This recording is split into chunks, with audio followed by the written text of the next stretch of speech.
എല്ലാവർക്കും നമസ്കാരം. ഇന്ന് നമ്മുടെ സ്പിരിറ്റ് ഓഫ് ശാസ്ത്രയുടെ നോളജ് സെഷനിലെ അല്ലെങ്കിൽ നോളജ് സീരീസിലെ 29ാമത്തെ ദിവസമാണ്. ഇന്ന് നമ്മൾ ശാസ്താവിനെ കുറിച്ച് അറിയാനുള്ള യാത്രയിലെ 29ാമത് ദിവസമാണ് എത്തിച്ചേർന്നിരിക്കുന്നത്. ഈ പുലരിയിൽ നിങ്ങളെല്ലാവരെയും സ്വാഗതം ചെയ്യുന്നു. ഓം വന്ദേ ഗുരുപാദദ്വന്ദ്വം അവാങ്മാനസഗോചരം രക്തശുക്ലപ്രഭാമിശ്രം ഹതൈർക്യം ത്രൈപുരം മഹാ. ഓം ശ്രീ ഗുരുഭ്യോ നമഃ. ഹരി ഓം.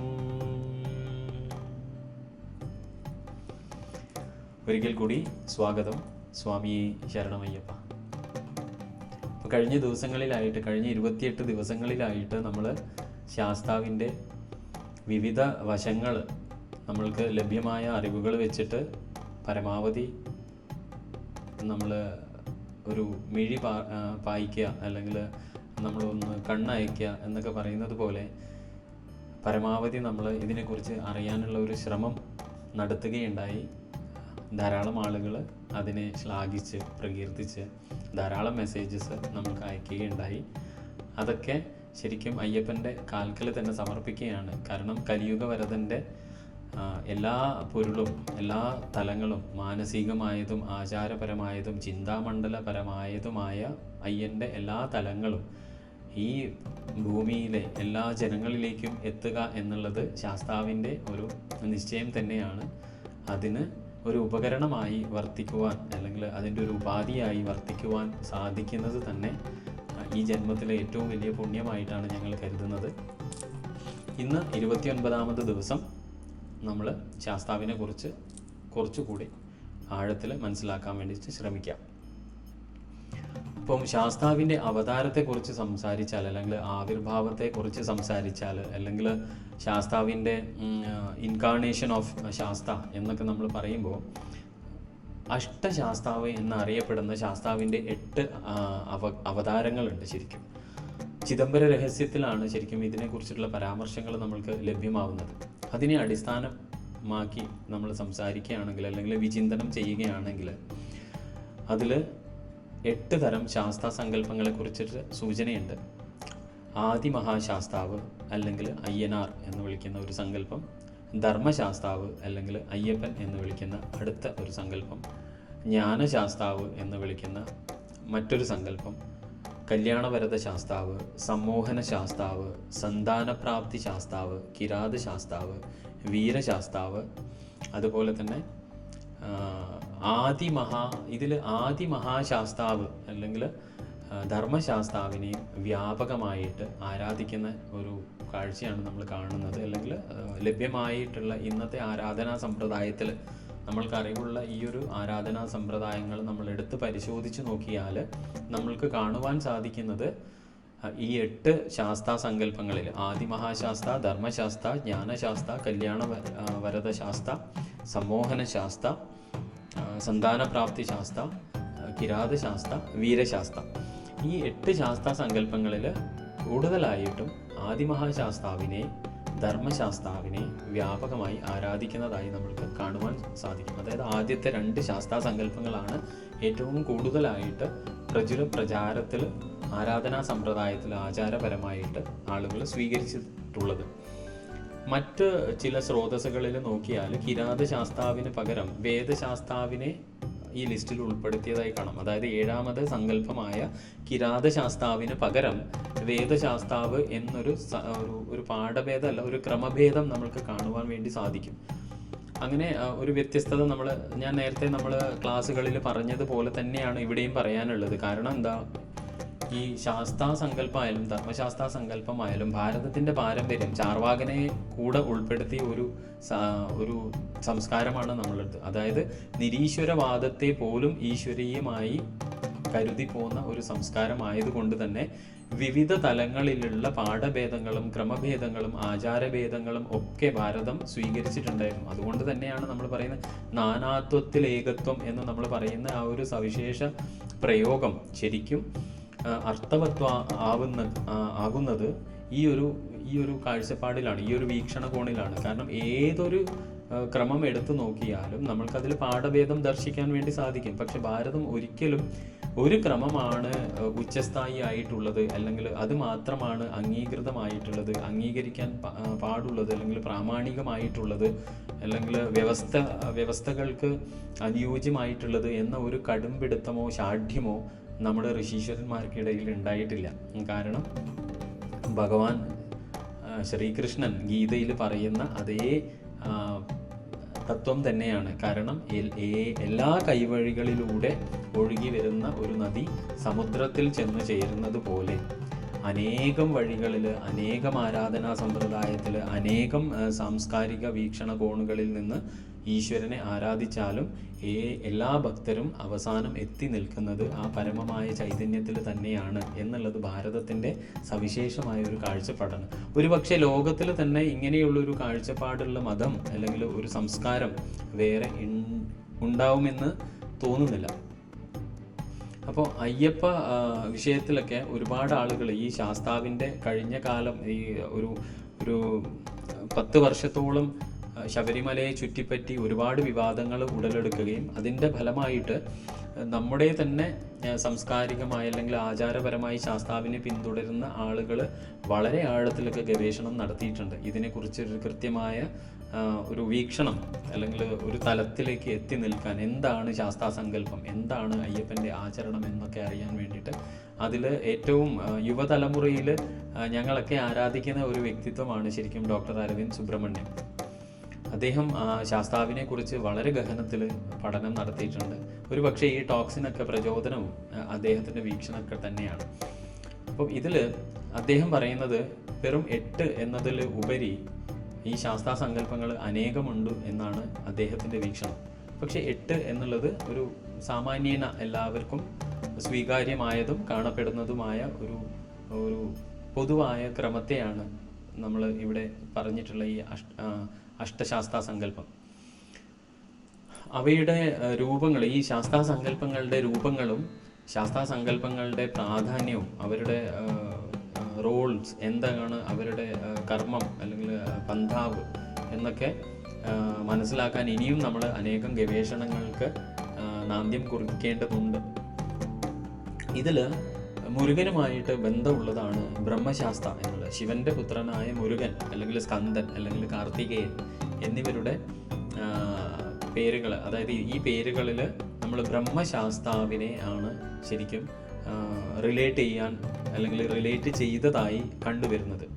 മുരുകൻ അല്ലെങ്കിൽ സ്കന്ദൻ തൻ്റെ സ്വന്തം പിതാവായ ശിവന് അധ്യാപകനാണ് അല്ലെങ്കിൽ ഗുരുവാണ്. കാരണം എന്താണ്? ഓംകാരത്തിൻ്റെ പൊരുള് ശിവന് പറഞ്ഞു കൊടുത്ത ആള് ശരിക്കും ആരാണ്? സാക്ഷാൽ മുരുകനാണ്.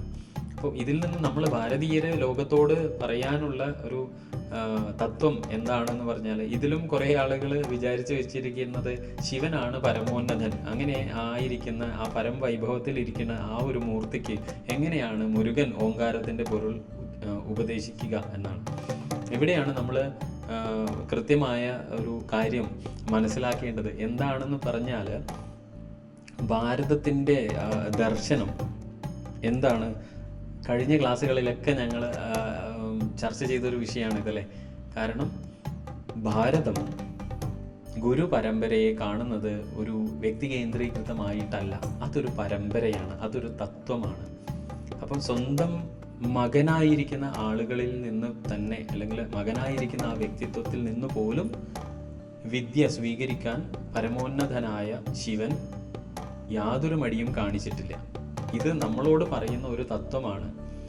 ഇത് വേദത്തിൽ വളരെ കൃത്യമായ ഒരു മന്ത്രശകലത്തിൽ തന്നെ നമ്മൾക്ക് എടുത്തു നോക്കിയാൽ കാണുവാൻ സാധിക്കുന്നതാണ്. എന്താണ്? യത് ഭദ്രം തന്ന ആസുവഹ. അപ്പൊ അതെന്താ? എന്താണോ ഭദ്രമായിട്ടുള്ളത്, എന്താണോ എനിക്ക് ഭദ്രമായിട്ടുള്ളത്, എൻ്റെ അസ്തിത്വത്തിന് ഭദ്രമായിട്ടുള്ളത്, അത് എന്നിലേക്ക് ഒഴുകുമാറാകട്ടെ. അല്ലെ, ദിശകളിൽ നിന്നും എന്നിലേക്ക് അത് ഒഴുകിയെത്തുമാറാവട്ടെ. ഇത് ഭാരതത്തിൻ്റെ ഒരു എന്താണ് പറയാം, സവിശേഷതമായ ഒരു കാഴ്ചപ്പാടാണിത്. ഇപ്പോൾ വിദ്യയുടെ കാര്യം എടുത്താലും അത് ഏത് ദിക്കിൽ നിന്ന് നമ്മളിലേക്ക് അറിവ് ഒഴുകാൻ തുടങ്ങിയാലും അതിൽ വ്യക്തി പ്രഭാവമോ അല്ലെങ്കിൽ വ്യക്തിയുടെ സ്ഥാനമാനങ്ങളോ വ്യക്തിയുടെ സ്വഭാവമോ വ്യക്തിയുടെ സാമൂഹികമായ ക്രമമോ ഒന്നും അനുസരിച്ചിട്ടായിരിക്കുവാൻ പാടില്ല നമ്മൾ ആ വിദ്യ സ്വീകരിക്കേണ്ടത്.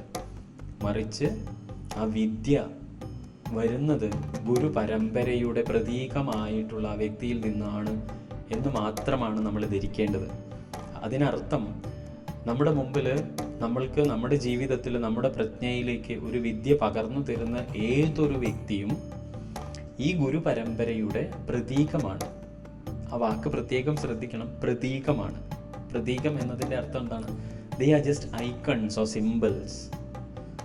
ആ ഒരു ഗുരു പരമ്പരയുടെ ഒരു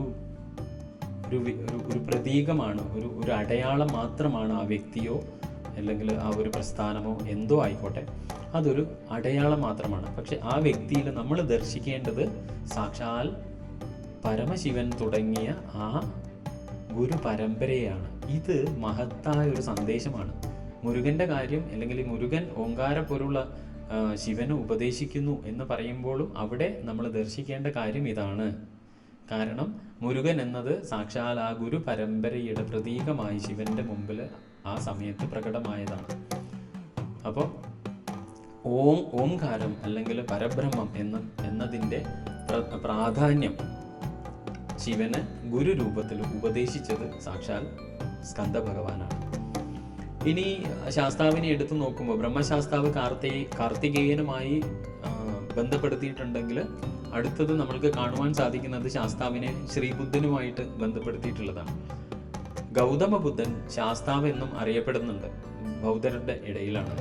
കാരണം ശാസ്താവ് എന്ന വാക്കിൻ്റെ അർത്ഥം പൊതുവായി ശരിക്കും വഴികാട്ടി എന്നുള്ളതാണ്, അല്ലെങ്കിൽ ആചാര്യൻ എന്നൊക്കെയാണ്. അപ്പോൾ ബുദ്ധൻ ഒരു ആചാര്യനും അധ്യാപകനും വഴികാട്ടിയും ആയതുകൊണ്ട് തന്നെ ബുദ്ധന് അതൊരു അലങ്കാരികമായ ശാസ്താവ് എന്ന് ബുദ്ധന് ഒരു അലങ്കാര പദമായിട്ട് ഉപയോഗിച്ചിരുന്നതാണ്.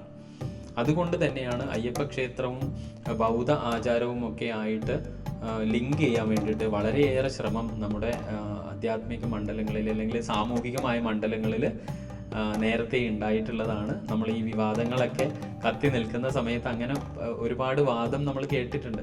നിങ്ങൾക്കൊക്കെ ഓർമ്മയുണ്ടാവും, നമ്മുടെ മരിച്ചുപോയ നമ്മുടെ മഹാത്മാവായ അല്ലെങ്കിൽ വളരെ ഒരു നല്ല വ്യക്തിത്വമായിരുന്നു ശ്രീ കെ നായനാർ.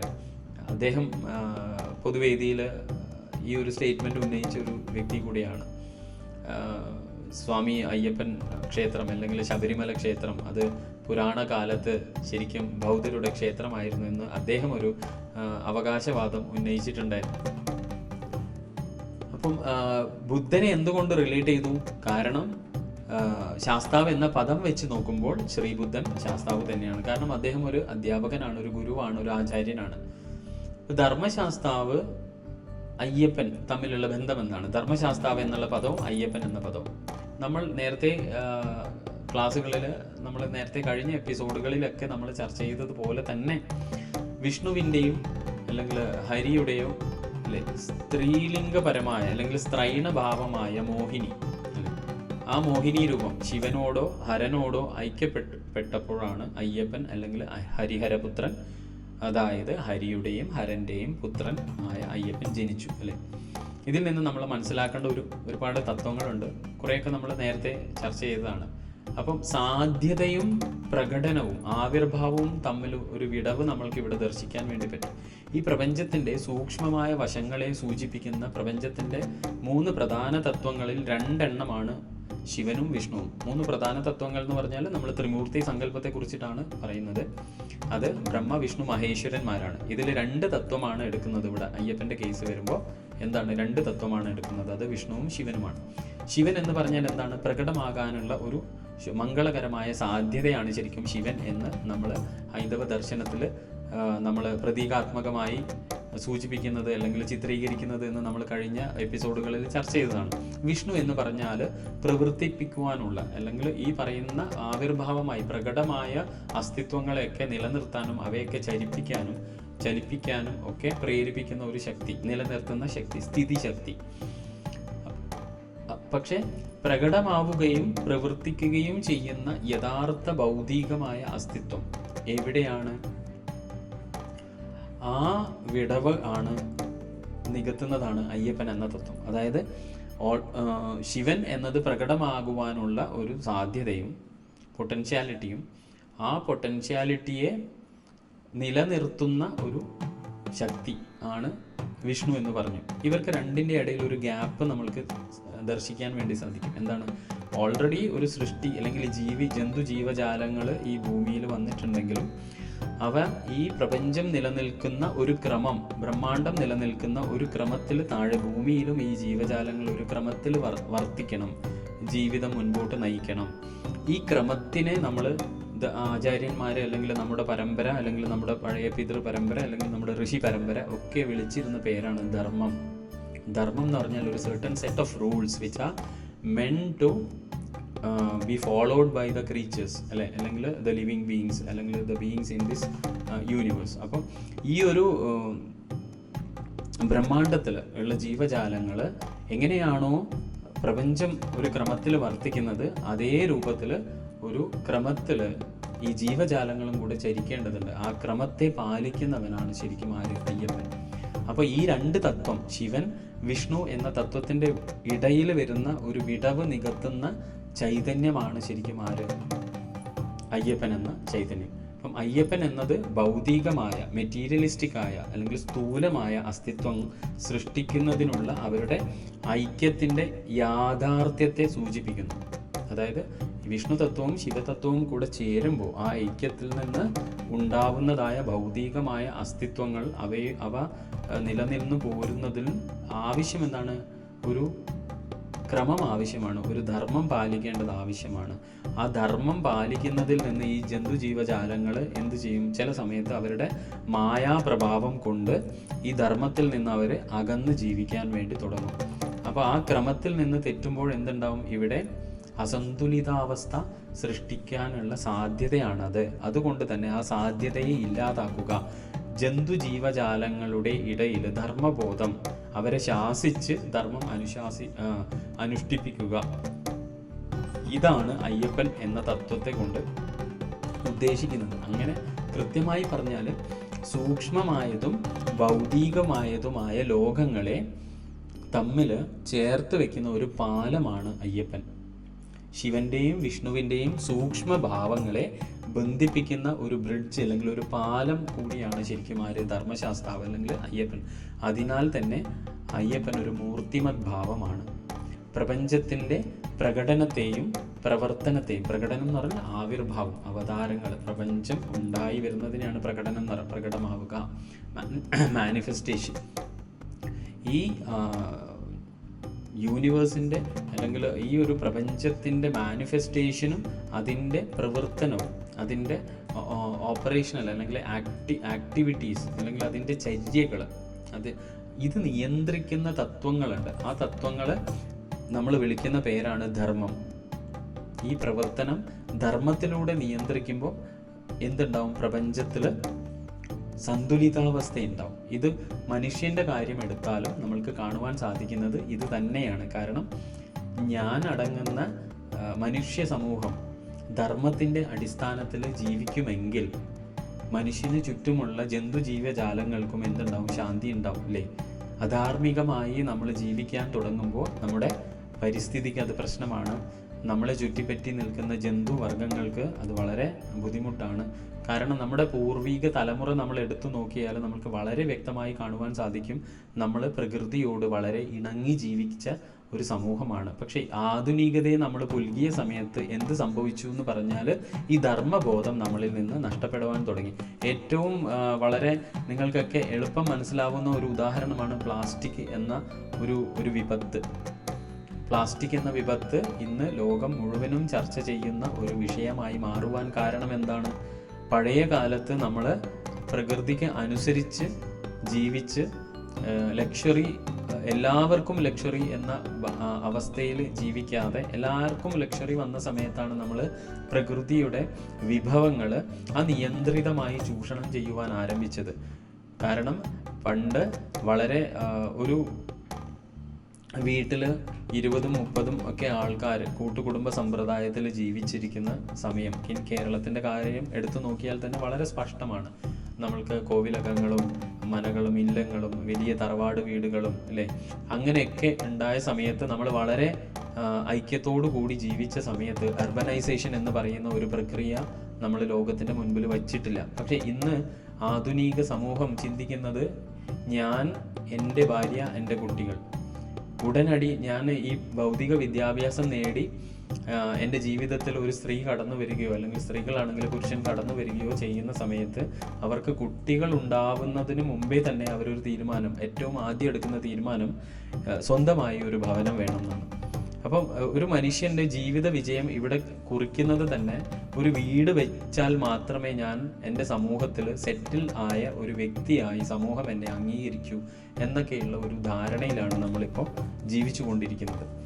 കാരണം ഏറ്റവും സങ്കടകരമായ അവസ്ഥ എന്താണെന്ന് പറഞ്ഞാൽ ഭാരതം ലോകത്തിന് മുമ്പിൽ വെച്ച ആ ഒരു വസുദൈവ കുടുംബകം എന്ന അവസ്ഥയിൽ നിന്ന് ഇന്ന് സ്വാർത്ഥ കുടുംബകം എന്ന അവസ്ഥയിലാണ് നമ്മൾ അണുകുടുംബകം, സ്വാർത്ഥ കുടുംബകമല്ല, അണുകുടുംബകം എന്ന അവസ്ഥയിലേക്ക് നമ്മൾ കൂപ്പുകുത്തിക്കൊണ്ടിരിക്കുകയാണ്. ഇപ്പോൾ വിദേശങ്ങളിൽ പോയാൽ നിങ്ങൾക്കറിയാം, അവിടെയൊക്കെ റെസിഡൻഷ്യൽ കോംപ്ലക്സസ് ആണ് ഉണ്ടാവുക. കാരണം വേർട്ടിക്കലായ സൃഷ്ടിക്രമമാണ് അവിടെ ഉള്ളത്, അല്ലെങ്കിൽ ഗവൺമെൻറ് പ്രോത്സാഹിപ്പിക്കുന്നത്. കാരണം എന്താണ്, നമ്മൾ ഹൊറിസോണ്ടലായി സ്പ്രെഡ് ചെയ്യാൻ തുടങ്ങിയാൽ ഭൂമിയിലെ റിസോഴ്സസ് അല്ലെങ്കിൽ സ്രോതസ്സുകൾ, വിഭവങ്ങൾ അനിയന്ത്രിതമായി ചൂഷണം ചെയ്യപ്പെടും.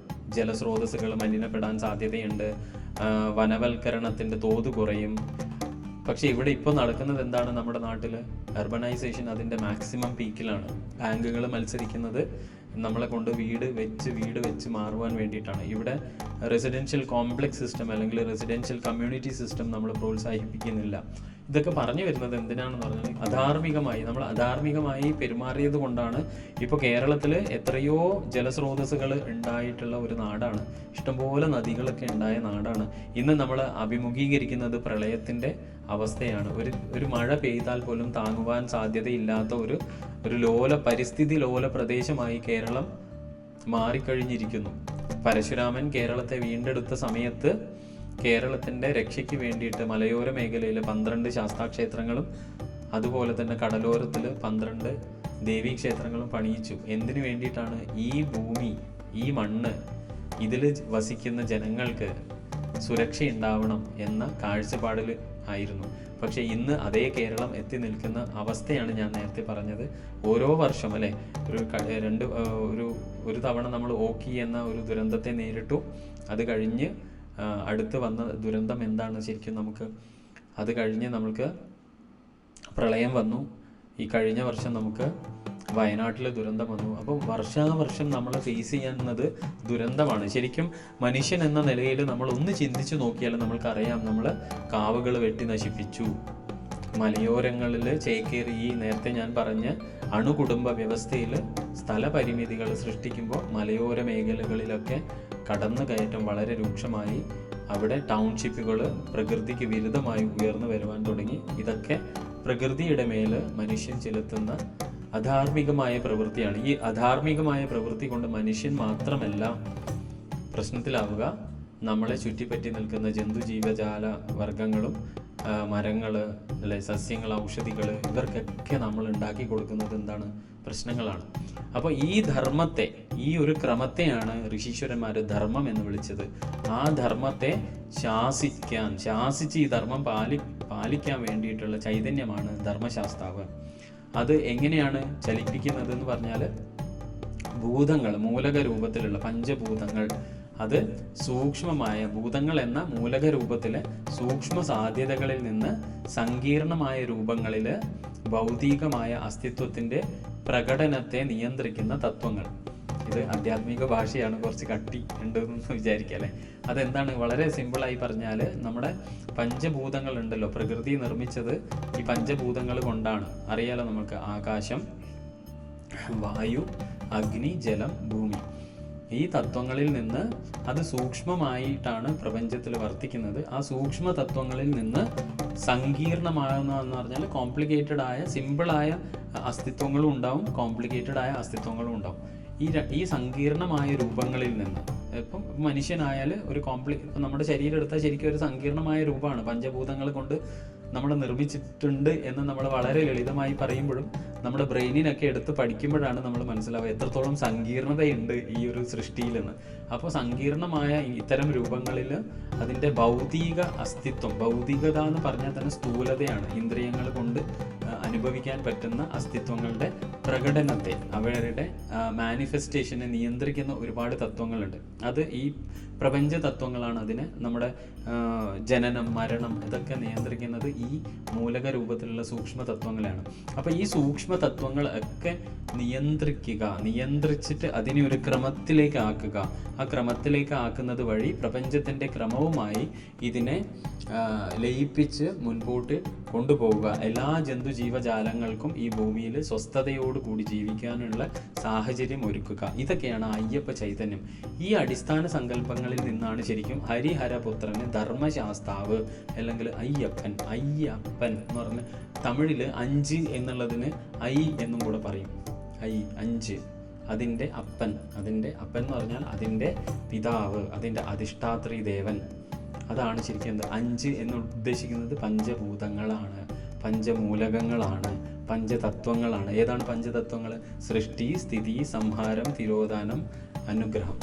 അപ്പോൾ ഇങ്ങനെയായ ആ 5ൻ്റെ തലപ്പത്ത് നിൽക്കുന്ന ആ ഒരു ചൈതന്യത്തെയാണ് അയ്യപ്പൻ എന്ന് നമ്മൾ വിളിക്കുന്നത്. അവൻ ധർമ്മത്തിൻ്റെ മൂർത്തിമത് ഭാവമാണ്, അവൻ പഞ്ചഭൂതത്തിൻ്റെ മൂർത്തിഭാവമാണ്. ഇതാണ് നമ്മൾക്ക് ധർമ്മശാസ്താവും അയ്യപ്പൻ എന്നൊക്കെ കേൾക്കുമ്പോൾ നമ്മൾ മനസ്സിലാക്കേണ്ട തത്വം. ഇനിയുള്ളത് നമ്മൾക്ക് ധർമ്മതത്വം എന്താണെന്ന് നോക്കാം. ധർമ്മത്തിൻ്റെ പ്രാധാന്യം എന്താണെന്ന് നോക്കാം. ധർമ്മം എന്നത് നേരത്തെ പറഞ്ഞതുപോലെ കേവലം ശ്രേഷ്ഠമായ ഒരു കർമ്മമല്ല. ധർമ്മം എന്ന് പറയുമ്പോൾ നമ്മൾ ഈ പറയുന്ന മെക്കോളിയൻ വിദ്യാഭ്യാസ പദ്ധതിയിൽ പഠിച്ച നമ്മളൊക്കെ വിചാരിക്കുക എന്താണ്, നമ്മൾ എന്തെങ്കിലും ഈ ഒരാൾക്ക് ദാനം ചെയ്യുന്നതൊക്കെയാണ് ധർമ്മമായി നമ്മളെ പഠിപ്പിച്ചത്. പക്ഷെ ധർമ്മം ശരിക്കും എന്താണ്? അതൊരു സ്വഭാവമാണ്, ശരിക്കും അതൊരു പ്രകൃതം. ഇതിനെയാണ് ശരിക്കും നമ്മൾ ധർമ്മം എന്ന് വിളിക്കുന്നത്. അത് പ്രകൃതിയുടെ സ്വഭാവത്തെയാണ് ശരിക്കും ധർമ്മം എന്ന് വിളിക്കുക. പ്രകൃതിയുടെ സ്വഭാവത്തെയാണ് ശരിക്കും ധർമ്മം എന്ന് വിളിക്കുക. അത് കേവലം ഒരു ശ്രേഷ്ഠമായി മനുഷ്യൻ അനുഷ്ഠിക്കുന്ന ഒരു പ്രവൃത്തിയല്ല ശരിക്കും ധർമ്മം എന്ന് വിളിക്കുക. അപ്പോൾ ധർമ്മം ലളിതമായ തലത്തിൽ സ്വഭാവമാണ് അല്ലെങ്കിൽ പ്രകൃതമാണ്. അത് ചൈതന്യവത്തായതും അല്ലെങ്കിൽ നിർജീവമായതുമായ എല്ലാ വസ്തുക്കൾക്കും ഭൂമിയിൽ ചൈതന്യമുള്ള, ഇപ്പം മനുഷ്യൻ ചൈതന്യമുള്ള ഒരു അസ്തിത്വമാണ്. അതുപോലെ തന്നെ നിർജീവമായ, ഇപ്പം കല്ല്, പാറ അങ്ങനെയൊക്കെയുള്ള നിർജീവമായ വസ്തുക്കളുമുണ്ട്. ഇതിനൊക്കെ ഒരു പ്രകൃതമുണ്ട്. കല്ലിനൊരു പ്രകൃതം ഉണ്ടല്ലോ, നമുക്കറിയാം. കല്ലിനെ കണ്ടാൽ എന്താ, അത് അനങ്ങാതെ അവിടെ ഇരിക്കും, ഒരു ഭാരം ഉണ്ടാവും അതിന്, അല്ലേ? അങ്ങനെ ഒരുപാട് പ്രകൃതമുണ്ട്, അതിൻ്റെ ഒരു സ്വഭാവമുണ്ട്. അതെന്താണ് ശരിക്കും? അതിൻ്റെ ധർമ്മമാണ്. അപ്പോൾ എല്ലാ വസ്തുക്കൾക്കും അതിൻ്റെതായ ഒരു പ്രകൃതമുണ്ട്, അടിസ്ഥാന സ്വഭാവമുണ്ട്, അതിൻ്റെ അടിസ്ഥാന ധർമ്മവുമുണ്ട്. മനുഷ്യൻ്റെ സ്വഭാവം അല്ലെങ്കിൽ പ്രകൃതം എന്നത് അവൻ്റെ മിക്ക പ്രവർത്തനങ്ങളും പ്രകൃതിയോടുള്ള അവൻ്റെ പ്രതികരണങ്ങളിൽ നിന്നും ഉണ്ടാകുന്ന ഒരു തരം അഹം തത്വമാണ് ശരിക്കും മനുഷ്യൻ്റെ സ്വഭാവം. അതേസമയം മനുഷ്യന് സ്നേഹവും അനുകമ്പയും അവൻ്റെ ഉള്ളിൽ ധാരാളമുണ്ട്. ആ വികാരങ്ങൾ വികസിച്ച ഒരു അസ്തിത്വം കൂടിയാണ് മനുഷ്യൻ. അപ്പോൾ മനുഷ്യൻ്റെ പ്രകൃതം അല്ലെങ്കിൽ മനുഷ്യൻ്റെ ധർമ്മം എന്താണെന്ന് പറഞ്ഞാൽ, മനുഷ്യൻ്റെ പ്രതിദിന പ്രവർത്തനങ്ങളിൽ അവന് ചുറ്റുപാടുമുള്ള പ്രതികരണങ്ങളിൽ അഹം എന്ന ഒരു ഭാവം അവന് ജനറേറ്റ് ചെയ്യുന്നുണ്ട്. ഞാൻ ചെയ്തു, ഞാൻ കണ്ടു, ഞാൻ കേട്ടു എന്നുള്ള ആ ഒരു ഞാൻ എന്ന ഭാവം അവൻ്റെ പ്രകൃതത്തിൽ അലിഞ്ഞു ചേർന്നതാണ്. അതുപോലെ തന്നെ അതേസമയം അവൻ്റെ ഉള്ളിൽ സ്നേഹവും അനുകമ്പയും ഒക്കെ വികാരങ്ങളായി അവൻ്റെ ഉള്ളിൽ ഉണ്ട് താനും. അപ്പം ഒരു ഭക്ഷണത്തെ, ഇത് അനുകമ്പയും സ്നേഹവും മനുഷ്യരിൽ സഹജമായതും നന്നായി വികസിച്ചതുമാണ്. ഭക്ഷണത്തിനായി ഇരയെ കൊല്ലുന്നതാണ് കടുവയുടെ സ്വഭാവം. അപ്പോൾ കടുവയുടെ ധർമ്മമായി അത്, മനസ്സിലായോ? അത് തന്നെയാണ് മനുഷ്യർ, മൃഗങ്ങൾ, സസ്യങ്ങൾ, എല്ലാ ജീവജാലങ്ങൾക്കും ഭൂമിയിൽ സൂര്യൻ, ഇവർക്കെല്ലാവർക്കും ഒരു ധർമ്മമുണ്ട്. പ്രപഞ്ചത്തിലെ എല്ലാ ജ്യോതിഷ വസ്തുക്കൾക്കും ഒരുപോലെ തിരിച്ചറിയാവുന്ന ഒരു സ്വഭാവമുണ്ട്, ഒരു പ്രകൃതമുണ്ട്, ഒരു ധർമ്മമുണ്ട്, അല്ലേ? ജ്യോതിഷ വസ്തുക്കൾ എന്ന് പറഞ്ഞാൽ സെലസ്റ്റിയൽ ബോഡീസ്. ഈ സെലസ്റ്റിയൽ ബോഡീസിനും ഒരു ധർമ്മമുണ്ട്, ഒരു പ്രകൃതം ഉണ്ട്, അല്ലേ? സൂര്യന് ഒരു പ്രകൃതം ഉണ്ട്, നമുക്കറിയാം. ഒരു സ്വഭാവമുണ്ട്, അതിനൊരു ധർമ്മമുണ്ട്. കൃത്യമായി ഉയരണം, കൃത്യമായി അസ്തമിക്കണം, അല്ലേ? അതുപോലെ തന്നെ ഈ ഭൂമിയിലെ സകല ജീവജാലങ്ങൾക്കും എന്തുണ്ട്? അതിന് തനതായ ഒരു സ്വഭാവമുണ്ട്, തനതായ ഒരു പ്രകൃതമുണ്ട്, തനതായ ഒരു ധർമ്മമുണ്ട്. അപ്പോൾ എപ്പോഴും നമ്മൾ എന്ത് ചെയ്യണം? ഈ ധർമ്മം മനസ്സിലാക്കുവാൻ വേണ്ടിയിട്ട് ശ്രമിക്കണം. നമ്മൾ പലപ്പോഴും നമ്മൾക്ക് പറ്റിപ്പോകുന്നത് എന്താണ്? നമ്മൾ ഈ ധർമ്മത്തെ കുറിച്ചിട്ട് ബോധവാനല്ല. ഓപ്പോസിറ്റ് നിൽക്കുന്ന ഒരാളുടെ ധർമ്മം എന്തായിരിക്കും, ആ ധർമ്മത്തിനെ അനുസരിച്ചിട്ടാണ് അയാൾ. ഇപ്പോൾ ക്ഷത്രിയൻ്റെ ധർമ്മം എന്താണ്? സംരക്ഷിക്കുക എന്നുള്ളതാണ്. അപ്പോൾ എന്ത് ചെയ്യും? അയാളുടെ ബേസിക് ആയ സ്വഭാവം എന്തായിരിക്കും? അയാൾ എല്ലാത്തിനെയും പ്രൊട്ടക്റ്റ് ചെയ്യാൻ വേണ്ടി ജനിച്ച ഒരാളാണെന്നുള്ള ഭാവത്തിലാണ് അയാൾ ജീവിക്കുക. അങ്ങനെയുള്ള ആളുടെ അടുത്ത് പോയിട്ട് ഒരു ബ്രാഹ്മണ സ്വഭാവം ഉണ്ടാവണം എന്നുള്ളത് നമ്മൾ ശഠിക്കുന്നത്, അല്ലെങ്കിൽ ആ ക്ഷത്രിയൻ്റെ അടുത്തുനിന്ന് ഒരു ബ്രാഹ്മണ സ്വഭാവം ഞാൻ പ്രതീക്ഷിക്കുമ്പോൾ സത്യത്തിൽ എന്താണ് സംഭവിക്കുന്നത്? അയാളുടെ ധർമ്മത്തിന് വിരുദ്ധമായ ഒരു കാര്യമാണ് ഞാൻ അയാളിൽ നിന്ന് പ്രതീക്ഷിക്കുന്നത്. അത് എന്തുണ്ടാക്കും? ആ നമ്മൾ തമ്മിലുള്ള ആ ഒരു റിലേഷൻഷിപ്പിനെ അത് പ്രതികൂലമായി ബാധിക്കും. അപ്പോൾ അയ്യപ്പൻ്റെ മറ്റൊരു പേരാണ് നമ്മൾ എന്ത് പറഞ്ഞു? ശാസ്താവ്. ശാസ്താവിനെ അയ്യനാരെന്നും വിളിക്കുന്നു, അല്ലേ? ഈ 3 പദങ്ങളും തമ്മിൽ എന്തെങ്കിലും ഒരു ബന്ധം ഉണ്ടാവും. അതായത് അയ്യനാർ, അയ്യപ്പൻ, ശാസ്താവ്. ഇതൊക്കെ നമ്മൾ അയ്യപ്പൻ നേരത്തെ നമ്മൾ നോക്കി, ശാസ്താവ്, ധർമ്മശാസ്താവിൻ്റെ കാര്യം നമ്മൾ പറഞ്ഞു. അപ്പോൾ അയ്യപ്പൻ്റെ സങ്കല്പവും പാരമ്പര്യവും സത്യം പറഞ്ഞാൽ ദക്ഷിണേന്ത്യയിൽ ഉടനീളം പ്രചാരത്തിൽ നമ്മൾക്ക് കാണാം. ഉത്തരേന്ത്യയെ അപേക്ഷിച്ച് നോക്കുമ്പോൾ ദക്ഷിണേന്ത്യയിൽ ഒരുപാട് സ്ഥലത്ത് നമ്മൾക്ക് അയ്യപ്പ ക്ഷേത്രങ്ങളും ശാസ്താ പ്രതിഷ്ഠകളും ഒക്കെ കാണാം. കുറച്ചുകൂടി ഒരു പടി കൂടി കടന്ന് നമ്മൾ അപ്പുറത്ത് പോയാൽ തമിഴ്നാട്ടിൽ കുലദേവതാ സങ്കല്പമായിട്ട് ഏറ്റവും കൂടുതൽ ശാസ്താവിനെ കാണാം. അപ്പം സമീപ ദശകങ്ങളിൽ അല്ലെങ്കിൽ സമീപകാലത്ത് ഇന്ത്യയുടെ മറ്റ് ഭാഗങ്ങളിലും തെക്ക് കിഴക്കൻ ഏഷ്യയിലും ഒക്കെ ഈ ആചാരത്തിന്, ഈ ധർമ്മശാസ്ത്ര ആചാരത്തിന് അല്ലെങ്കിൽ ആരാധനയ്ക്ക് നല്ല പ്രചാരം കിട്ടിയിട്ടുണ്ട്. അതായത് അതെന്തുകൊണ്ടാണെന്ന് പറഞ്ഞാൽ അയ്യപ്പൻ എന്ന സങ്കല്പം ശരിക്കും ജാതി മത വർഗ വർണ്ണ വ്യത്യാസത്തിൽ അല്ലെങ്കിൽ മതത്തിനും അതീതമായി കാണുന്ന ഒരു പ്രസ്ഥാനമായി ഇത് വളർന്നു കഴിഞ്ഞു. അതുകൊണ്ടാണ് കലിയുഗ വരദൻ എന്ന് പറയുന്നത്. കലിയുഗത്തിൽ പ്രപഞ്ചത്തിൽ അല്ലെങ്കിൽ നമ്മൾ ജീവിക്കുന്ന സാമൂഹിക അന്തരീക്ഷത്തിൽ നമ്മൾക്കുള്ള ഏറ്റവും വലിയ വെല്ലുവിളി എന്താണ്? അത് മതം എന്ന ഏറ്റവും അപകടം പിടിച്ച ഒരു ദർശനമാണ്. ഇതൊരു സമീപകാല പ്രസ്ഥാനമോ അല്ലെങ്കിൽ അയ്യപ്പൻ എന്നുള്ളത് അല്ലെങ്കിൽ ധർമ്മശാസ്താവ് എന്നുള്ളത് ഒരു സമീപകാല പ്രസ്ഥാനമോ അതോ ഈ പാരമ്പര്യം കാലത്തിന് പുറകെ പോകുന്നുണ്ടോ എന്നും കൂടെ നമുക്ക് പരിശോധിക്കാം, അല്ലേ? അയ്യ എന്ന വാക്ക് ആര്യ എന്ന വാക്കിൽ നിന്ന് ഉത്ഭവിച്ചതാണ് എന്ന് ചിലർ വിശദീകരിക്കുന്നതുണ്ട്. ചില ആളുകൾക്ക് അങ്ങനെ ഒരു അഭിപ്രായമുണ്ട്. അയ്യപ്പനും അയ്യനാരും ആര്യ അല്ലെങ്കിൽ ആര്യന്മാരുടെ സ്വാധീനത്തിലുള്ള ഒരു സങ്കല്പമാണോ എന്ന് നമ്മൾക്ക് ഇവരുടെ വാദം കേട്ടാൽ നമുക്ക് സംശയം തോന്നും. അയ്യപ്പൻ ആര്യൻ സ്വാധീനത്തിൻ്റെ സൃഷ്ടിയാണോ? അല്ലെ, നമുക്ക് ഏറ്റവും ഇപ്പോഴും നമ്മൾക്ക് എത്തി നിൽക്കുവാൻ പറ്റാത്ത ഒരു വാദമാണ് ആര്യൻ ഇൻവേഷൻ തിയറി. ഭാരതീയമായ ആചാര പരമ്പരകൾ അല്ലെങ്കിൽ ആചാര്യ പരമ്പരകൾ തികച്ചും അതിനെ ഖണ്ഡിച്ചിട്ടുണ്ട്. കാരണം അങ്ങനെ ഒരു ആര്യൻ ഇൻവേഷൻ ഈ ഒരു ഭൂഖണ്ഡത്തിൽ ഉണ്ടായതിന് ശേഷമാണ് ഈ ഒരു സംസ്കാരം ഉടലെടുത്തത് എന്ന വാദം അവർ ഒരുപാട് തെളിവുകൾ സഹിതം തള്ളിയതാണ്. എന്നാലും പ്രചുര പ്രചാരത്തിൽ വൈദേശികർക്ക് പൊതുവെ അവരുടെ ഒരു കാഴ്ചപ്പാട് ഈ ദക്ഷിണ ഭാഗത്ത് ഉള്ള അല്ലെങ്കിൽ ഈ പറയുന്ന ഈസ്റ്റേൺ സൈഡിലുള്ള നോളജ് തേച്ചും പ്രാകൃതമാണ്, ഗോത്ര സ്വഭാവമുള്ളതാണ്.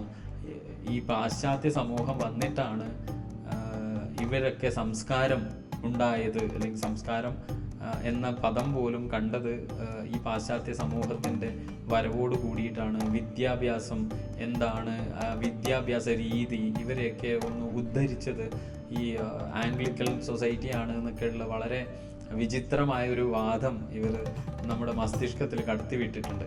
അത് നമ്മുടെ ഇന്നത്തെ തലമുറയും അത് ഏറ്റ് പിടിക്കുന്നുമുണ്ട്. ഇപ്പം നമ്മൾക്ക് ഇവിടെ നിന്ന് ഇപ്പോൾ വിദേശത്തേക്ക് പഠിക്കാനുള്ള കുത്തൊഴുക്ക് നോക്കിയാൽ നമുക്ക് മനസ്സിലാവും. കാരണം സ്വന്തം വേരിനെ, സ്വന്തം അസ്തിത്വത്തെ മാനിക്കാത്ത, അതല്ലെങ്കിൽ ആ സ്വന്തം പൈതൃകത്തെ വിലമതിക്കാത്ത ആളുകൾക്കാണ് ശരിക്കും ഈ വിദേശത്തോടുള്ള ആ ക്രേവ് ഇപ്പോഴും നിലനിൽക്കുന്നത്. നമ്മൾക്കറിയാം, ചരിത്രം പരിശോധിച്ച് നോക്കിയാൽ തന്നെ ഭാരതത്തിൻ്റെ സ്വാതന്ത്ര്യ സമര കാലഘട്ടത്തിൽ നമ്മൾ പരിശോധിച്ച് നോക്കിയാൽ നമ്മൾക്ക് മനസ്സിലാവുന്ന ഒരു കാര്യം, ഇതേ ക്രേവ് അന്നത്തെ കാലത്തും സമ്പന്നരായ ആളുകൾക്കിടയിൽ അന്ന് വിദേശ വിദ്യാഭ്യാസം ഒരു ക്രേസ് തന്നെയായിരുന്നു. അന്ന് ബാരിസ്റ്റർ പഠനം എന്നൊക്കെ പറഞ്ഞാൽ സാക്ഷാൽ നമ്മുടെ മഹാത്മാഗാന്ധി പോലും സൗത്ത് ആഫ്രിക്കയിലൊക്കെ പഠിക്കാൻ പോയത് ആ ഒരു ദർശനത്തിൻ്റെ ഭാഗമായിട്ടാണല്ലോ. പക്ഷെ ക്രമേണ ഈ അഭ്യസ്ത വിദ്യരായ ആളുകൾ ആ പ്രദേശത്ത് ജീവിക്കുമ്പോൾ അവർ നേരിട്ട വർണ്ണവിവേചനം, അതിൻ്റെ പാരമ്യത്തിൽ അവരൊക്കെ അനുഭവിച്ച സമയത്താണ് അവർക്ക് ഭാരതം സത്യത്തിൽ എന്താണ് എന്ന് മനസ്സിലാക്കിയതും അവരൊക്കെ ഭാരതഭൂമിയിലേക്ക് മടങ്ങി വന്നത്. സാക്ഷാൽ നമ്മുടെ സ്വാതന്ത്ര്യ സമര സേനാനികളെല്ലാവരും വിദേശ വിദ്യാഭ്യാസം നേടിയ ആളുകളാണ്. വിദേശ വിദ്യാഭ്യാസം ഒരിക്കലും തെറ്റ് എന്നുള്ള വാദമല്ല ഇവിടെ. പക്ഷേ അവനവൻ്റെ പൈതൃകം, അവനവൻ്റെ പാരമ്പര്യം, ലോകത്തിന് ഇത്രയും വിദ്യാഭ്യാസം സംഭാവന ചെയ്ത, അല്ലേ, അതായത് ഒരു ഇച്ഛയുമില്ലാതെ, ഒരു സ്വാർത്ഥതയുമില്ലാതെ എല്ലാം ലോകത്തിന് പകുത്ത് നൽകുവാൻ അത്രയും ഹൃദയവിശാലതയുണ്ടായ, വിശാലമായ ഒരു കാഴ്ചപ്പാടുണ്ടായ പാരമ്പര്യം ആണ് നമ്മുടേത്. അപ്പം ഞാനിതൊക്കെ പറഞ്ഞത് ആര്യൻ ഇൻവേഷൻ എന്ന ആ ഒരു പദം വന്നത് കൊണ്ട് മാത്രമാണ്. അപ്പം അയ്യപ്പൻ ആര്യൻ സ്വാധീനത്തിൻ്റെ സൃഷ്ടിയാണോ എന്ന് നോക്കുമ്പോൾ ബുദ്ധമതത്തിൽ പ്രബലമായ ധർമ്മസങ്കല്പം എന്ന് പറയുന്ന ആ വിഭാഗത്തിൽ ചിലർ എഴുതുന്നത് ശാസ്താ പാരമ്പര്യത്തിൽ നിന്ന് കടമെടുത്തതാണോ ഈ ധർമ്മശാസ്ത്ര പാരമ്പര്യം. അതായത് രണ്ട് കാര്യമാണ് നമ്മുടെ മനസ്സിൽ ഓടി വരിക. ഒന്ന്, ആര്യൻ സ്വാധീനത്തിൻ്റെ ഭാഗമായിട്ടാണോ ഈ അയ്യപ്പൻ എന്ന സൃഷ്ടി, പിന്നെ ബൗദ്ധ പാരമ്പര്യത്തിൽ നിന്നാണോ ഈ ധർമ്മശാസ്താവ് അല്ലെങ്കിൽ അയ്യപ്പൻ വന്നത് എന്നുള്ള ഒരു സംശയം കൂടെ ഉണ്ട്. അപ്പോൾ അയ്യപ്പൻ ശരിക്കും ബുദ്ധമതത്തിൻ്റെ സ്വാധീനത്തിൻ്റെ ഉൽപ്പന്നമാണോ എന്ന് ചോദിച്ചാൽ ചിലരുടെ മനസ്സിനെ അസ്വസ്ഥമാക്കുന്ന അല്ലെങ്കിൽ നമ്മുടെ മനസ്സിൽ ഉയരുന്ന ചില ചോദ്യങ്ങളാണിത്. ഭക്തർക്ക് അത് പ്രശ്നമല്ല. കാരണം എന്താണ്? വിശ്വാസം എപ്പോഴും സംശയങ്ങളെ തുടച്ചു നീക്കും. അഗാധമായ വിശ്വാസം എനിക്ക് ധർമ്മശാസ്താവിലും അയ്യപ്പനിലും ഉണ്ടെങ്കിൽ ഞാൻ ഇത്തരം ചോദ്യങ്ങളുടെ പിറകെ ഞാൻ പോവാറില്ല. കാരണം എന്താണ്? അത് വിശ്വാസം, എനിക്ക് ദൃഢമായ വിശ്വാസം ഉണ്ടെങ്കിൽ പിന്നെ അവിടെ സംശയത്തിന് സ്ഥാനമുണ്ടോ? ഇല്ല. എന്നാലും ഉത്തരം തേടുന്നവർക്ക് നമുക്ക് ഇതിൻ്റെ ഉത്തരം കിട്ടിയാൽ മാത്രമേ നമ്മളൊരു സ്റ്റെപ്പ് മുൻപോട്ട് എടുക്കുള്ളൂ. അയ്യപ്പൻ്റെ അല്ലെങ്കിൽ അയ്യനാരിൻ്റെ രൂപത്തിൽ ശാസ്താവിൻ്റെ ആരാധന, അല്ലേ, ശാസ്താ ആരാധനയുടെ ഉത്ഭവത്തെ മറയ്ക്കുകയും അതിനെ ബുദ്ധമതവുമായി തെറ്റായി ബന്ധിപ്പിക്കുകയും ചെയ്യുന്ന മിഥ്യാധാരണകളും വളരെ വികലമായ അല്ലെങ്കിൽ തെറ്റായ അല്ലെങ്കിൽ ഒന്നുകൂടെ പറഞ്ഞാൽ അസാധുവായ ആര്യൻ അധിനിവേശ സിദ്ധാന്തവും ഒക്കെ നമ്മൾക്ക് ശരിക്കും ഒന്ന് പരിശോധിക്കേണ്ടതാണ്. ശരിക്കും ശാസ്താവിൻ്റെ പുരാതന തത്വം എന്ന് അല്ലെങ്കിൽ എന്താണ് പൗരാണികമായി പ്രാചീനത, ശാസ്താവിൻ്റെ പ്രാചീനതയെക്കുറിച്ച് നമ്മൾ ആ ഒരു വീക്ഷണകോണിൽ നമ്മൾ ഒന്ന് എത്തി നോക്കണം. ഈ ഒരു 3 കാര്യം, അതായത് എന്തൊക്കെയാണ് അയ്യപ്പൻ്റെതും അയ്യനാരുടെയും രൂപത്തിൽ ശാസ്താവിൻ്റെ ആരാധനയെക്കുറിച്ച് നമ്മൾക്ക് മനസ്സിലാക്കേണ്ടതുണ്ട്. ശാസ്താവിൻ്റെ ആരാധന, അതിൻ്റെ ഉത്ഭവം, ആ ആരാധനാക്രമത്തിൻ്റെ ഉത്ഭവം അത് മറച്ചു വെച്ചുകൊണ്ട് ബുദ്ധമതവുമായിട്ട് തെറ്റായി ബന്ധിപ്പിക്കുന്നതും അല്ലെങ്കിൽ അങ്ങനെയുള്ള മിഥ്യാധാരണകളും വളരെ വികലമായി കൊണ്ടിരിക്കുന്ന വേറൊരു സിദ്ധാന്തം, ആര്യൻ അധിനിവേശ സിദ്ധാന്തം. ഇതിനെയൊക്കെ നമ്മൾ ഒന്ന് ശ്രദ്ധിച്ച് നോക്കിയാൽ നമുക്ക് ശരിക്കും ശാസ്താവിൻ്റെ പ്രാചീനത്വം നമുക്ക് മനസ്സിലാക്കുവാൻ വേണ്ടി സാധിക്കും. അപ്പോൾ നമ്മൾ ഒരു കാര്യം പറഞ്ഞാൽ നമ്മൾക്ക് ഏത് രീതിയിൽ ഇതിനെ അപ്രോച്ച് ചെയ്യാം എന്ന് ചോദിച്ചാൽ, ഫസ്റ്റ് നമ്മൾ ഈ ശാസ്താവിൻ്റെ ക്ഷേത്രം നിൽക്കുന്ന കേരളം എന്ന ഭൂപ്രദേശത്തിൻ്റെ ചരിത്രത്തെക്കുറിച്ച് വ്യക്തമായ ഒരു ധാരണ നമ്മൾക്ക് ഉണ്ടാവണം. കാരണം നമ്മളൊക്കെ സ്കൂളുകളിൽ നമ്മളെ പഠിപ്പിച്ചത് എന്താണ്? പരശുരാമൻ മഴുവെറിഞ്ഞ് സൃഷ്ടിച്ച ഒരു പ്രദേശമാണ് കേരളം എന്നുള്ളതാണ്. പക്ഷെ വാസ്തവികത നമ്മൾ അതിൽ നിന്ന് ആ ഒരു താത്വികമായ, പുരാണികമായ അല്ലെങ്കിൽ പൗരാണികമായ, ഇതിഹാസപരമായ, ഐതിഹ്യപരമായ കാഴ്ചപ്പാടിൽ നിന്ന് നമ്മൾ സ്വീകരിക്കേണ്ട ഒരു പൊതു തത്വം അതിൽ ഉറങ്ങിക്കിടക്കുന്നുണ്ട്. അതെന്താണ്? എല്ലാ പ്രദേശം എടുത്തു നോക്കിയാൽ നിങ്ങൾക്ക് മനസ്സിലാവുന്നതാണ്. ഒരു 5000-6000 വർഷത്തിൻ്റെ കാലഘട്ടത്തിൻ്റെ ഉള്ളിൽ പ്രകടമായ പ്രപഞ്ചത്തിൻ്റെ ഒരു ഇടപെടൽ എല്ലാ നാഗരികതയ്ക്കും സാംസ്കാരികതയ്ക്കൊക്കെ കാണാം. ഇപ്പം നമ്മുടെ ചരിത്രത്തെ എടുത്തു നോക്കിയാൽ, നമ്മുടെ ദർശനങ്ങളെ എടുത്തു നോക്കിയാൽ, നമ്മുടെ സനാതന പാരമ്പര്യത്തെ എടുത്തു നോക്കിയാൽ അത്തരം ഒരു ഇടപെടൽ ആയിരുന്നു നമ്മുടെ മഹാഭാരത യുദ്ധം. 5000-6000 വർഷങ്ങൾക്ക് മുമ്പേ നടന്ന മഹാഭാരത യുദ്ധം ഹൈന്ദവ ദർശനത്തെ തുടർന്ന് അല്ലെങ്കിൽ ചിന്തിച്ചാൽ ശരിക്കും നമ്മുടെ ഒരു പാരഡൈം ഷിഫ്റ്റിൻ്റെ സമയമായിരുന്നു അത്.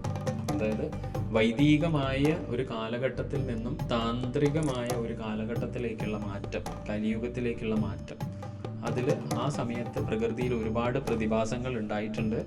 ശ്രീകൃഷ്ണൻ്റെ സാക്ഷാൽ ദ്വാരക കടലെടുത്ത് കൊണ്ടുപോയിട്ടുണ്ട്. ഇത്രയും വർഷങ്ങൾ കഴിഞ്ഞിട്ട് നമ്മളതൊക്കെ പുരാണത്തിൽ ഇതിഹാസങ്ങളിലൊക്കെ വായിച്ചിട്ടുണ്ടെങ്കിലും ഇന്ന് അതിൻ്റെ ഡീപ്പ് എക്സ്പ്ലോറേഷൻ നടക്കുകയാണ്. അതിൻ്റെ തെളിവുകൾ ലോകത്തിന് വരുന്ന സമയത്താണ് നമ്മൾ ഇന്ന് ലജ്ജയാണ് ശരിക്കും ഹിന്ദുക്കൾ പോലും ആ ദ്വാരകയെ ഇന്ന് ആക്സെപ്റ്റ് ചെയ്യുന്നത്. ഈ പറയുന്ന BBC അങ്ങനെയുള്ള പ്രോഗ്രാംസ് റിപ്പോർട്ട് ചെയ്യുമ്പോഴാണ്, നാഷണൽ ജിയോഗ്രഫിക്കൽ ചാനൽ ഇത് റിപ്പോർട്ട് ചെയ്യുമ്പോഴാണ് നമ്മൾ ഭാരതീയർ ആയ അല്ലെങ്കിൽ ഹൈന്ദവരായ നമ്മൾ നമ്മുടെ അസ്തിത്വത്തിനെ തന്നെ അംഗീകരിക്കുന്നത്. ഇനി ഇതേ കാര്യം നമ്മൾ കുറച്ച് അടുത്ത് ആയിട്ട് നോക്കിക്കഴിഞ്ഞാൽ നമുക്ക് ഇങ്ങ് ദക്ഷിണ ഭാരതത്തിൽ നോക്കിയാൽ നമ്മൾക്ക് കാണാൻ പറ്റുന്നത് നമ്മുടെ രാമേശ്വരം, പാമ്പൻ പാലവും ധനുഷ്കോടി പോലെയുള്ള പ്രദേശങ്ങളാണ്.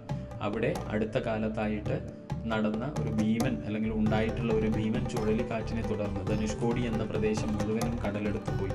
ഇന്നും അവിടെ വേലിയിറക്ക സമയത്ത് നമ്മൾ പോയി കഴിഞ്ഞാൽ അവിടെയുള്ള പഴയ കെട്ടിടങ്ങളും അവിടെയുള്ള പഴയ റെയിൽവേ ട്രാക്സും ഒക്കെ നമുക്ക് കാണാൻ വേണ്ടി പറ്റും. അതിൻ്റെ അർത്ഥം എന്താണ്? പ്രകൃതിയിൽ ചില സമയങ്ങൾ ഈ പറയുന്ന പോലെ ഒരു നിശ്ചിത വർഷങ്ങളുടെ ഇടവേളയിൽ ഇങ്ങനെയുള്ള പ്രകൃതിയുടെ ഇടപെടലുകൾ ഉണ്ടാവും. ആ സമയത്ത് ക്രമേണ ഒരുപാട് ഭൂപ്രദേശങ്ങൾ കടൽ തിരിച്ചെടുക്കുകയോ അല്ലെങ്കിൽ പുതിയത് സൃഷ്ടിക്കുകയോ ചെയ്യപ്പെടും. ഈ ഒരു തലത്തിൽ നിന്നാണ് നമ്മൾ കേരളത്തെയും നോക്കി കാണേണ്ടത്. അപ്പോൾ അടുത്ത എപ്പിസോഡിൽ നമ്മൾ ഈ പറഞ്ഞ 3 കാര്യങ്ങൾ നമ്മൾ വളരെ വിശദമായി ഒന്ന് പരിശോധിക്കാൻ ശ്രമിക്കും. എന്തൊക്കെയാണ്?